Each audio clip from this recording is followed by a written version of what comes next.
Terima kasih Anda masih bersama kami. Bagi Anda yang baru saja bergabung, kami hadirkan kembali 3 berita utama hari ini. Tim SAR temukan seorang balita berusia 3 tahun tewas dalam timbunan tanah longsor Cilacap sedalam 8 meter. Walau korban belum semua ditemukan, pencarian korban tanah longsor di Cilacap resmi dihentikan.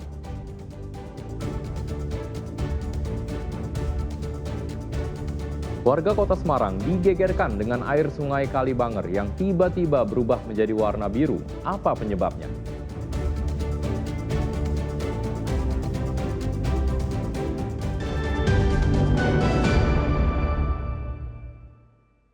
Warga Kota Semarang digegerkan dengan air sungai Kalibanger yang tiba-tiba berubah menjadi warna biru. Perubahan warna air diduga karena limbah cat yang dibuang sembarangan.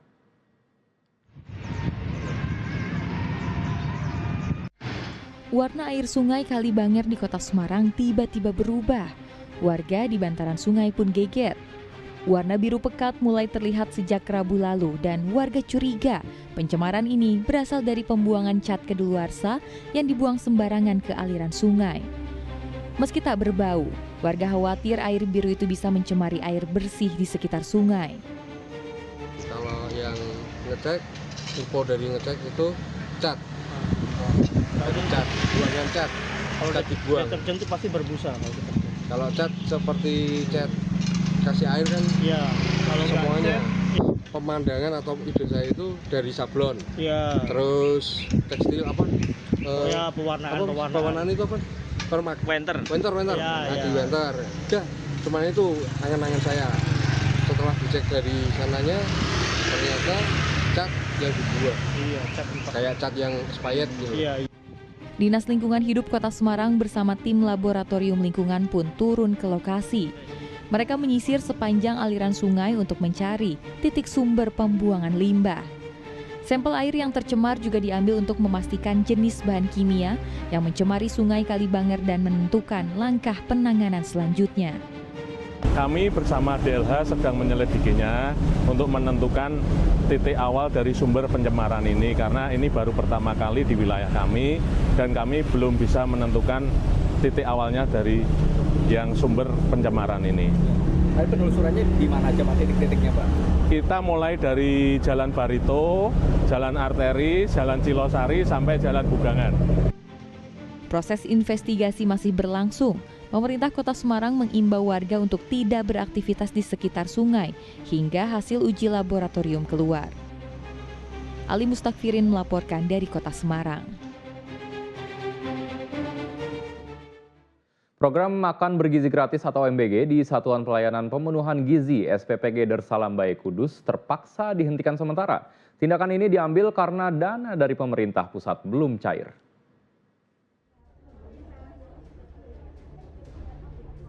Kondisi SPPG Darsalam Bae Kudus tidak terlihat seperti biasa. Tidak ada aktivitas mempersiapkan MBG karena sejak Kamis pekan lalu SPPG ini berhenti beroperasi.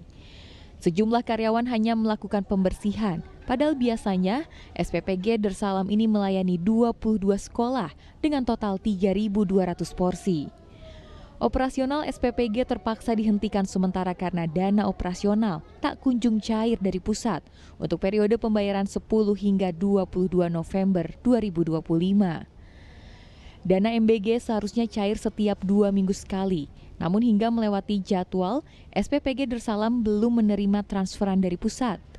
Pihak SPPG mengaku sudah berulang kali melakukan koordinasi dan menegaskan bahwa administrasi di tingkat lokal tidak ada masalah. Mereka juga tidak diizinkan menggunakan dana talangan sehingga operasional harus dihentikan. Dari pusat, karena mungkin masalah administrasi dari pusat, jadi dana di sini belum cair. Itu dari periode 10 November sampai 22 November. Jadi kami seminggu kemarin sampai dengan hari Rabu kemarin itu kami menggunakan sisa dana waktu yang awal. Jadi dana sisa operasional itu kami gunakan untuk untuk pemberian MBG. Pemberiannya itu 2 minggu sekali sesuai dengan proposal yang diajukan, sesuai dengan jumlah yang kami ajukan. Nggak ada masalah administrasinya Mbak atau apapun? Belum ada, tidak ada. Dan memang tidak ada, kalau memang ada pasti kami diberitahu untuk merevisi, tapi memang sampai hari ini belum ada. Untuk mengatasi persoalan ini, Wakil Bupati Kudus mendatangi SPPG dan berjanji membantu menyelesaikan pembayaran. Per hari kami, cuman kan sudah nggak pakai dana talangan tuh per hari Senin sebelum dari 1 minggu. udah sekitar 1 minggu lebih itu ternyata dana yang digunakan untuk MBG ini dana sisa. sendiri ya, dana sisa karena memang dananya yang dari pusat itu belum turun, dan di Kudus di Darussalam cuman di Jawa Tengah ada sekitar 300 yang 300 SPPG yang memang dananya dari pusat itu belum cair. Diharapkan pekan ini program MBG yang dilayani oleh SPPG ini dapat kembali pulih beroperasi. Arif Nur melaporkan dari Kudus. Ya, pencarian bakat atlet bulu tangkis usia dini terus dilakukan. Kali ini, ratusan siswa kelas 1 hingga 3 sekolah dasar di Semarang mengikuti latihan dasar bulu tangkis. Bocah-bocah SD ini terlihat semangat mengikuti festival Seneng Minton alias latihan dasar bulu tangkis atau badminton di Stadium Undip Semarang. Ada 510 siswa kelas 1 hingga 3 dari 17 sekolah dasar di Kota Semarang yang turut serta. Maklum, bulu tangkis memang menjadi pelajaran ekstrakurikuler dan masuk menjadi olahraga prioritas di sekolah dasar. Dan banyak temennya,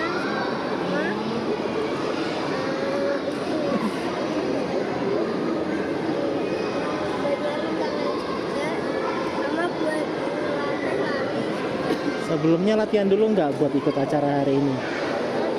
Latihan dulu ya. Di mana latihannya? Peminat kami yang ada di sekolah dasar atau di SD, peminatnya cukup banyak sekali karena anak-anak itu sudah punya modal masing-masing. Alhamdulillah yang kami bawa ke Miklab ini sejumlah 30 siswa dari kelas 1, kelas 2, dan kelas 3. Karena kita memenuhi standar kuota yang diberikan dari Miklab, semua kita full team untuk bisa diberangkatkan ke sini.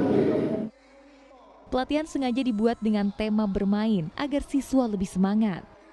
Dari 4 kota ini yang terbanyak, sementara ini yang terbanyak ya di Semarang, yang dimana jumlah pesertanya ada 17 sekolah yang terdiri dari kelas 1 itu 102, kelas 2 170, kelas 3 238. Jadi total semuanya itu 510.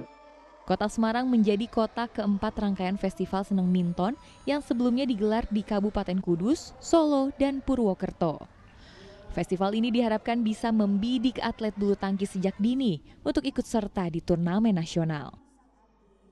Ali Mustakfirin melaporkan dari Kota Semarang. Kompetisi sepak bola Liga Desa diikuti ribuan kepala desa. Liga Desa ini merupakan rangkaian menuju Hari Desa yang puncaknya akan dihadiri sekitar 100.000 orang pada pertengahan Januari tahun depan.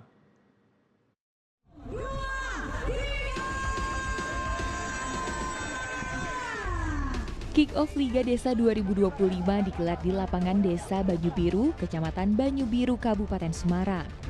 Liga Desa dihadiri langsung oleh Menteri Desa dan Pembangunan Daerah Tertinggal, Yandri Susanto, yang digelar mulai 22 November 2025 hingga 14 Januari 2026 dengan hadiah jutaan rupiah.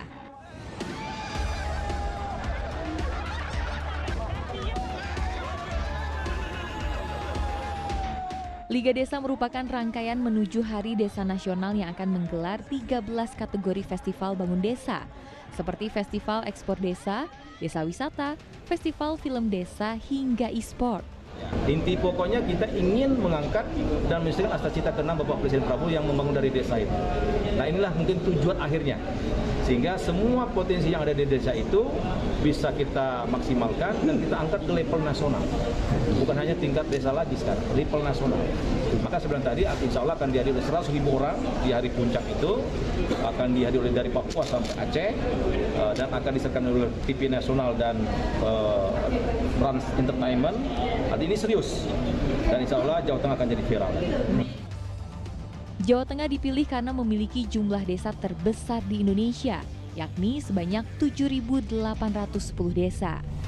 Puncak perayaan Hari Desa pada 15 Januari 2026 akan dilaksanakan di Boyolali. Ini titiknya yang paling urgent adalah di Kota Semarang, di Kabupaten Semarang dan di Boyolali, karena titik yang nanti akan berkumpul banyak itu di sana. Maka kita akan persiapkan semuanya, kita urai, kita rangkul dari kepolisian, dari TNI untuk mengurai itu dan mensukseskan ini. Dan kami Diharapkan event besar ini akan menggerakkan ekonomi desa agar lebih dirasakan warga desa. Yulianto melaporkan dari Kabupaten Semarang.